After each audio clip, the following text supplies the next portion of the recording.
Paper plate making machine, semi automatic single die paper plate making machine అంటారు, semi automatic buffet plate making machine అంటారు, hydraulic paper plate making machine అంటారు, hydraulic buffet paper plate making machine అంటారు.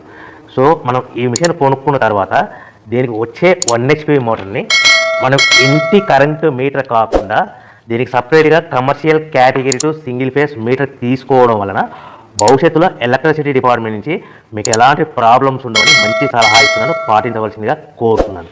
So ఈ semi automatic hydraulic single die buffet plate making మిషన్లో కేవలము buffet ప్లేట్లు మాత్రమే తయారు చేసుకోగలుగుతాము.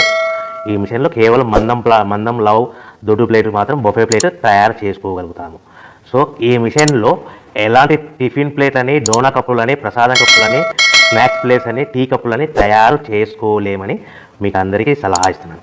సో ఈ బఫే ప్లేట్లు ఏ విధంగా తయారు చేసుకోవచ్చు అంటే కనుక మనకు రా మెటీరియల్ షీట్ ఇలా ఉంటుంది. ఈ షీట్ని డై మధ్యలో పెట్టి గేర్ వెనక్కి లాగితే కనుక 1, 2, 3 సెకండ్లు లాగిన తర్వాత అదే గేర్ను ముందుకు నెట్టడం వల్ల డై కిందికి వస్తుంది. ఈ విధంగా తయారైన ప్లేట్ చేసుకోవచ్చు. సో ఈ బఫే ప్లేట్లు మనం ఎన్ని తయారు చేసుకోవచ్చు అంటే కనుక నిమిషానికి 5 నుంచి 10 ప్లేట్లు తయారు చేసుకోవచ్చు. అది కూడా ఆపరేటింగ్ చేసే ఆపరేటర్ మీద ఆధారపడి ఉంటుంది. సో మనము ఈ బఫే ప్లేట్ నిమిషానికి 5 నుంచి 10 ప్లేట్లు. మిషన్ కొన్న స్టార్టింగ్ కొత్తలో మనకి ఎలాంటి అనుభవం ఎక్స్పీరియన్స్ ఉన్నది కాబట్టి 5 నుంచి 10 ప్లేట్లు. అదేవిధంగా ఒక 1 మంత్ లోపల బాగా ఎక్స్పీరియన్స్ వస్తే 10 నుంచి 15 ప్లేట్లు, 10 నుంచి 15 ప్లేట్లు